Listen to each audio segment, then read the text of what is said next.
عزیزان مکرم یہ کرامتیں بھی دکھاتے ہیں اور استقامت بھی دکھاتے ہیں۔ رسول اللہ کے شہزادوں نے جو استقامت کا امتحان دیا ہے کربلا میں، شاید رہتی دنیا تک اس کی مثال نہیں لا جا سکے گی اور اس کی مثال پیش نہیں کی جا سکے گی۔ عزیزان مکرم، سیدنا علی اکبر رضی اللہ تعالیٰ عنہ پر اچانک حملہ ہوا، 2-3 مرتبہ آپ واپس خیمے کی طرف آتے تھے، اپنے ابا جان کو پکارتے، یا ابتا لا تشعل العطش، اے ابا جان بس پیاس ستا رہی ہے، پیاس ستا رہی ہے، اگر پانی پی لوں تو پھر اور بہت بڑھ چڑھ کر کے مقابلہ کروں گا۔ امام علی مقام واپس بھیج دیتے، اے بچے واپس چلا جا، اس لیے کہ شاید ہمارے لیے دنیا کا پانی نہیں، حوض کوثر ہی رکھا گیا ہے، اللہ کے حبیب کے ہاتھوں ہی تمہیں پانی میسر آئے گا۔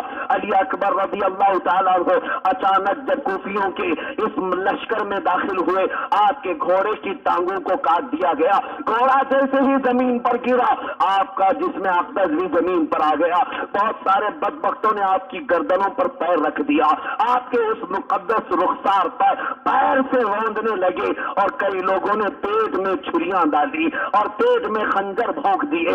اس کے بعد سیدنا امام علی اکبر رضی اللہ تعالیٰ عنہ کی آخری سانس نکلتی ہے، آنکھیں کھلی رہ گئی تھی، اپنے باپ کو آخری مرتبہ دیکھ رہے تھے، اور جب یہ حسین نوجوان کا لاشا لا کر کے امام علی مقام کے خیمے کے پاس ڈال دیا گیا تھا، لاشوں کا انبار لگا ہوا تھا، اب بڑھاپے کا عالم ہے، سیدنا امام علی مقام رضی اللہ تعالیٰ عنہ آپ کے بھائی سیدنا عباس علمبردار موجود ہیں، دونوں نوجوانوں کی لاشوں کو اکٹھا کر رہے تھے اور ایک ایک کی جنازہ پڑھتے جا رہے تھے، جب تک ممکن ہوا نماز پڑھی جا رہی تھی۔ اس کے بعد خیمے میں عجیب سا ماتم تھا، عجیب سی کوہرام مچا ہوا تھا، لیکن اسی اسنا میں سیدنا عباس علمبردار رضی اللہ تعالیٰ عنہ کو بیویوں کی یہ بے بسی دیکھی نہ جا سکی، خواتین جو پیاس سے ان کے حلق سوکھ چکے تھے اور زبان کانٹے کی شکل میں باہر آ چکی تھی، عباس علمبردار رضی اللہ تعالیٰ عنہ جو سیدنا امام علی مقام رضی اللہ تعالیٰ عنہ کے چچیرے بھائی ہوتے ہیں، آپ نکل پڑے اور اپنے ہاتھ میں مشکیزہ لے کر کے سوچا کسی طرح کوفیوں کا مقابلہ کروں گا اور دریائے فرات سے پانی بھر کر کے لاؤں گا، خاندان اہل بیت کو سیراب کروں گا، بچوں کو بھی پلاؤں گا، خواتین کو بھی پلاؤں گا، یہ سوچ کر کے گھوڑے کو ایڑ دی اور مشکیزہ لے کر کے کوفیوں کو تلوار چلاتے چلاتے مارتے مارتے اس نہر فرات تک پہنچ گئے، پانی بھر لیا۔ مشکیزے میں بھرنے کے بعد ابن سعد نے پکار کر کہا، اے کوفہ کے جانثاروں اور یزید کے خادموں، اگر عباس علمبردار پانی لے کر کے نکل جاتا ہے اور خاندان اہل بیت تک پانی کا ایک قطرہ بھی پہنچ گیا تو تمہیں پھر لڑنا مشکل ہو جائے گا، پھر تمہارا ہمت سے مقابلہ کرنا مشکل ہو جائے گا، لہذا عباس کو پانی لے جانے مت دینا، عباس کو خیمے تک پہنچنے مت دینا۔ یہ سننے کے بعد بہت سارے لشکری ٹوٹ پڑے، ادھر مقابلہ عباس علمبردار کے ساتھ تنہا ہونے والا ہے۔ آپ نے مشکیزہ بھر کر گھوڑے کو بہت تیزی کے ساتھ دوڑایا، لیکن بیچ راستے میں کسی نے آپ کے ہاتھ کو کاٹ دیا، جیسے ہی مشکیزہ زمین پر گرا آپ کا ایک بازو کٹ کر کے گر گیا، آپ نے فوراً دوسرے ہاتھ سے مشکیزہ اٹھایا اور یہ سوچا کٹ گیا ہاتھ تو کوئی بات نہیں، دوسرے ہاتھ سے خاندان اہل بیت کو پانی پلاؤں گا، امام علی مقام تک پانی پہنچاؤں گا۔ ان یزیدیوں نے دوسرے ہاتھ پر بھی تلوار چلائی، دوسرا ہاتھ بھی شہید ہو گیا، عباس کے دونوں ہاتھ کٹ گئے تھے، ابھی بھی ہمت نہیں ہارتے ہیں بلکہ اپنے دانتوں میں مشکیزے کو چبا لیا اور دانتوں سے پکڑ کر کے اٹھاتے ہیں اور کسی طرح گھوڑے پر بیٹھ کر آپ نے پھر سے دوڑ لگائی۔ ان یزیدیوں نے زور سے اس مشکیزے پر تیر چلائی اور ایک آن میں مشکیزے سے پانی پورا گر کر زمین پر گر پڑا۔ اتنا دیکھنے کے بعد آپ غم سے نڈھال ہو کر کے گھوڑے سے نیچے گر آئے، یزیدیوں نے آپ پر بھی تلواروں کی بوچھار کر دی، زخموں سے چور چور کر دیا، آپ کی پیٹھ کی ہڈی پر کچھ لوگوں نے لوہے کے بھالے سے ایسا مار دیا جس کی بنیاد پر سیدنا عباس علمبردار رضی اللہ تعالیٰ عنہ کی شہادت ہو گئی۔ انا للہ و انا الیہ راجعون۔ جیسے ہی امام علی مقام رضی اللہ تعالیٰ عنہ نے سیدنا عباس علمبردار کو اس حالت میں دیکھا، پکار کر کے کہا الآن انکسر ظہری، آج کے دن اب میری کمر ٹوٹ گئی ہے، اب میری ریڑھ کی ہڈی چلی گئی ہے۔ اس لیے آپ نے کہا عباس علمبردار ہمیشہ امام عالی مقام کا ساتھ دیا کرتے اور آپ کے بہت معتمد خاص تھے۔ امام عالی مقام پھر بھی اپنی ہمت نہیں ہارتے، اپنے آپ کو ابھی بھی یزیدیوں کے حوالے کرنا گوارا نہیں کیا۔ خیمے میں جیسے ہی آپ تھکن سے چور آئے تھے، اب یہ جمعہ کا وقت قریب آنے والا تھا، خواتین جو گھر میں بیٹھی تھی، سیدہ شہر بانو رضی اللہ تعالیٰ عنہ جو آپ کی زوجہ مطہرہ ہے، آپ کے چھوٹے سے ننھے سے بچے علی اصغر کو ہاتھوں میں لا کر دیتی ہے اور کہتی ہے اے امام جائیں ان یزیدیوں سے اتنا کہہ دیں ہمیں پانی نہ پلائیں، ہم تک کوئی پانی کی کٹوری پہنچنے نہ دے، اس بچے کو اپنے ہاتھ میں لے لو، تم ہی اس بچے کو تھوڑا پانی پلا کر واپس کر دینا، اس لیے کہ ماں کی پستانیں سوکھ چکی ہیں، ماں سے دودھ بھی خشک ہو چکا ہے، بچہ پلک رہا ہے، بچہ تڑپ رہا ہے، بھوک و پیاس کی شدت بچے کو ستا رہی ہے۔ ارے وہ کون سا ننھا تھا؟ علی اصغر جیسا بے زباں جو رسول اللہ کے خاندان کا مہکتا ہوا پھول تھا، ہاشمی گھرانے کا ایک حسین مہکتا ہوا ستارہ تھا۔ اس بچے کو لے کر کے امام عالی مقام تشریف لائے، یزیدیوں کو مخاطب کر کے کہا اے یزیدیوں تمہارا اور میرا مقابلہ ہے نا، تمہارا اور میرا جھگڑا ہے، اس بچے کا تو کوئی قصور نہیں، لہذا تم فرات کے چند قطرے علی اصغر کی حلق میں ٹھنڈا کرنے کے لیے دے دینا اور تم ہی پلا کر کے لے آنا، میں قسم خدا کی پانی نہ پیوں گا۔ ابن سعد کی طرف سے آواز آئی اے حسین تیرے بچے کو پانی پلائیں گے مگر ایسا پانی پلائیں گے کہ رہتی دنیا تک یاد کیا جائے گا۔ یہ کہتے ہوئے امام علی مقام کے اس گود میں موجود بچے کی طرف تیروں کی بوچھار کی گئی، تیر آ کر کے علی اصغر کے حلقوم میں گھس گیا، آپ کی گردن میں چھید کرتا ہوا نکل پڑا۔ وہ بچہ جو اب تک پیاس کے لیے بلبلا رہا تھا، ہمیشہ کے لیے آنکھیں بند کر چکا تھا، ہمیشہ کے لیے آخری چیخ نکال چکا تھا، اپنی روح جانے آفری کے سپرد کر چکا تھا، اپنے باپ کی طرف دیکھتے ہوئے اس چھوٹے سے بچے کی جان نکل گئی۔ عزیزان مکرم وہ کیسا منظر ہوگا، وہ کیسی کربناک حالت ہوگی۔ آج ہم اپنے بچوں کو بخار کے عالم میں برداشت نہیں کر پاتے، ہمارا بچہ بیمار ہو ماں تڑپ جاتی ہے، باپ کا کلیجہ پھل جاتا ہے۔ وہ کیسا باپ تھا اے امام علی مقام، اللہ نے کون سی قوت آپ کو عطا کی تھی؟ آپ کے سامنے بھتیجا کٹ چکے تھے، آپ کے سامنے علی اکبر کی لاش رکھی گئی تھی، آپ کے سامنے آپ کے بھائی عباس علمبردار کے کٹے ہوئے بازو تھے، لیکن اے حسین تمہارے لبوں پر ابھی بھی تو مسکراہٹ تھی، اے حسین ابھی بھی تمہارا چہرہ دمک رہا تھا، تمہیں سوارنے کی روح ہے حسین۔ اے نوجوانوں اسی کو تو قوت اسلام کہا جاتا ہے، اسی کو تو عشق رسول کہا جاتا ہے۔ ہر چیز برداشت کی جائے گی لیکن دین اسلام پر آنے والی کوئی حملے کو برداشت نہیں کیا جائے گا۔ عزیزان مکرم امام علی مقام رضی اللہ تعالیٰ عنہ کے ہاتھ میں شہادت پایا ہوا بچہ جیسے ہی لاش ٹھنڈی ہو گئی تھی، بچہ آہیں سسکیاں لیتے ہوئے اپنی جان ختم کر چکا تھا، آپ لے کر کے اپنے خیمے کی طرف روانہ ہوئے، ہاتھ رنگین تھے خون سے آلودہ تھے، خیمے کی بیویاں باہر آئی، شاید پانی بچہ پی چکا ہوگا، اب رونا دھونا بند کر چکا ہوگا، بچے کو خاموش دیکھ کر کے خاتون نے اندر سے پکارا، امام بچے کو آپ نے خاموش کرا دیا۔ امام علی مقام نے کہا اے بیبیوں ہاں بچہ تو خاموش ہوا ہے لیکن ہمیشہ کے لیے خاموش ہو گیا ہے، اب اس کے بعد کبھی نہیں پکارے گا، اب اس کے بعد کبھی نہیں بولے گا، اب اس کے بعد کبھی آواز نہیں آئے گی۔